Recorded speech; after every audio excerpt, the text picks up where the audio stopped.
Good morning dear students, welcome to study with Akash. आज हम लोग क्लास 3 का मोरल एजुकेशन बुक का चैप्टर 5 पढ़ेंगे, जिसका नेम है प्रेम का प्रभाव। प्रभाव का मतलब होता है असर और प्रेम का मतलब होता है प्यार। तो प्यार का क्या असर होता है, अगर किसी से हम लोग जो है वो प्रेम करते हैं तो उसका क्या असर होता है, तो इस कहानी के माध्यम से हम लोग देखते हैं। कुछ लोगों के पास भयंकर हथियार होते हैं, अब कुछ लोग ऐसे भी होते हैं जो हथियार रखना उनका शौक होता है और काफ़ी ज़्यादा भयंकर डरावना हथियार रखते हैं। ऐसे लोग अपनी ताकत के बल पर दूसरों को डराकर अपनी बात मनवा लेते हैं। और ऐसे लोग क्या करते हैं कि अपनी ताकत के बल पर दूसरों को डराकर अपनी बात मनवा लेते हैं। चोर है तो बंदूक के बल पर जो है वो चोरी कर लेता है। डाकू है तो लोगों को डरा धमका करके जो है वो उसका सारा सामान हड़प लेता है। पर इनकी बात मन से कोई नहीं मानता। अब इन लोगों का बात जो है कोई मन से नहीं मानता है, क्योंकि अगर कोई चोर है तो बंदूक के नोक पर जो है उससे जो है वो सारा सामान ले सकता है। डर है बेचारे को कहीं उसका जान ना चला जाए, इसलिए डर के मारे मानता है, मन से नहीं मानता है। इनका प्रभाव थोड़े समय तक ही रहता है, जब तक उसके कनपट्टी में बंदूक लगा हुआ है तब तक ही उसके मन में डर है, तब तक ही वो उसका बात मान रहा है। जैसे ही वो हटा उसके बाद तुरंत जो है वो उसके आगे फिर कार्रवाई के लिए खड़ा हो जाता है। दूसरे वे लोग भी होते हैं जिनके पास कोई हथियार नहीं होता, वे सभी से प्रेम करते हैं। और कुछ लोग ऐसे भी होते हैं जिनके पास कोई हथियार नहीं है, लेकिन फिर भी जो है उनके साथ बहुत से लोग होते हैं। और किस वजह से, तो वो सबसे प्रेम करते हैं इस वजह से, कभी किसी को हानि नहीं पहुंचाते। इनमें हथियार रखने वालों से अधिक ताकत होती है जो दूसरों से प्रेम करते हैं। ये अपने प्रेम पूर्ण व्यवहार के बल पर हथियार वालों को भी जीत लेते हैं। इनकी अच्छी बातों से दुष्ट मनुष्य भी सुधर जाते हैं। जो बहुत गंदे व्यक्ति होते हैं वो भी प्रेम से सुधारे जा सकते हैं। गौतम बुद्ध, महावीर स्वामी, महात्मा गांधी आदि ऐसे ही महापुरुष थे। हम गौतम बुद्ध के जीवन की एक घटना बताते हैं। बुद्ध के समय में एक बड़ा भयंकर डाकू था, नाम था उसका अंगुलीमाल। अंगुलीमाल बड़ा निर्दयी था, उसके अंदर एक जरा सा भी दया नहीं था, एको पैसा का नहीं। वह लोगों को पहले लूटता था, फिर मार डालता था। अब पूरा सामान उसका लूट लेता था और उसको फिर जान से मार डालता था। मार कर उनकी अंगुलियां काट लेता था और उन अंगुलियों की माला बनाकर अपने गले में पहनता था। अब किसी को मोती का माला पसंद था, अब इसको किसी अंगुली का माला पसंद था, इसलिए इसका नाम भी रखा गया था अंगुली माला। महात्मा बुद्ध को लोगों ने डाकू से बचकर रहने की सलाह दी, लेकिन बुद्ध निडर होकर लोगों को उपदेश देते हुए घूमते रहे।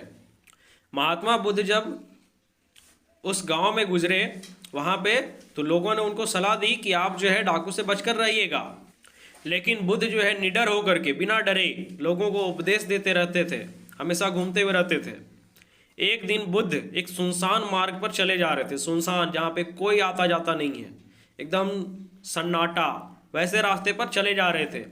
अचानक अंगुलीमाल डाकू ने उनका रास्ता रोक लिया और उन्हें ललकारा, उनको चैलेंज किया, आओ आओ महात्मा बुद्ध आओ, आज तुम्हारी मृत्यु निश्चित है, आओ। बुद्ध डरे नहीं, वे डाकू को प्रेम पूर्ण दृष्टि से देखते रहे, एक जरा सा भी नहीं डरे, प्यार से जो है उसको देख रहे एकदम। डाकू के लिए यह नई बात थी। अब कोई भी डाकू है तो उसके लिए यह नई बात है, क्योंकि वो जिसको डरा रहा है वो डरने की जगह उसको बड़े प्यार से देख रहा है, तो उसको डर नहीं लग रहा है। उसे देखते ही लोग डर के मारे थर थर कांपने लगते थे, लेकिन यह व्यक्ति तो उसे निडर होकर प्रेम पूर्वक देख रहा था। डाकू का कलेजा कुछ नरम पड़ गया, कुछ कोमल सा हो गया, वो जो पत्थर दिल था वो नरम हो गया। बुद्ध ने डाकू से प्यार भरी बोली में कहा, वत्स, जरा सामने वाले पेड़ से 2-4 पत्ते तो तोड़कर लाओ। अब बुद्ध जो है डाकू से बड़े प्यार से बोलते हैं, शिष्य, जरा सामने वाले पेड़ से 2-4 पत्ते तोड़कर तो लाओ। डाकू झट से पेड़ पर से कुछ पत्ते तोड़ लाया। अब तुरंत, अब इतना हल्का काम दिया गया, पत्ता तोड़ना है, कौन सी बड़ी बात है, गया तोड़ के ले आया। तब बुद्ध मुस्कुराकर डाकू से बोले, तुम में तो बड़ी शक्ति है, फटाक से तो पत्ता तोड़ ले आया तुम, अब जरा इन पत्तों को पेड़ पर फिर से जोड़ दो। टूटे हुए पत्तों को पेड़ पर फिर से कोई नहीं जोड़ सकता, डाकू बोला। अब डाकू बोल रहा है कि टूटा हुआ पत्ता तो कोई नहीं जोड़ सकता। तब बुद्ध ने डाकू को समझाते हुए कहा, वत्स, तुम इतनी छोटी सी चीज को, अब बुद्ध जो है डाकू को समझा रहे हैं कि शिष्य, तुम इतनी छोटी सी चीज को भी फिर से नहीं जोड़ सकते, फिर मनुष्य के मूल्यवान शरीर को क्यों काटते हो? जो मनुष्य का इतना कीमती शरीर है उसको क्यों काटते हो?